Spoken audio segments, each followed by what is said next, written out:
आमच्याकडे 10 ते 12 महिला वर्ग काम करतात.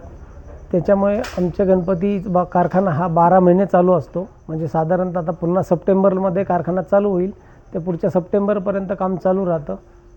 आणि याच्यामध्ये अनेक महिलांना रोजगार निर्मिती उपलब्ध होऊन जाते आमच्याकडे. आज आमच्याकडे ज्या महिला आहेत ह्या सगळ्या सुबक काम करणाऱ्या कारागीर आहेत.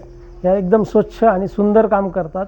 त्याचबरोबर आमच्याकडे ड्रेपरीमध्ये पण गणपती बनवले जातात. आम्ही संपूर्ण ड्रेपरी ही आमच्याच कारखान्यात केली जाते. आम्ही कुठूनही बाहेरून त्यासाठी कारागीर बोलवला जात नाही.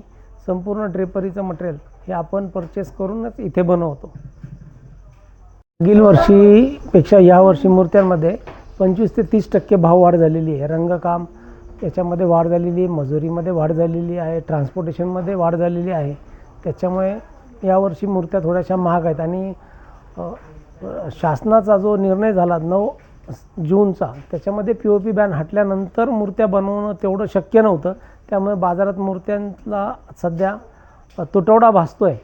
बऱ्याच प्रमाणात मूर्त्या कमी आहेत आणि मागणी जास्त असल्यामुळे मूर्त्या तेवढ्या बनल्या नाही आहेत.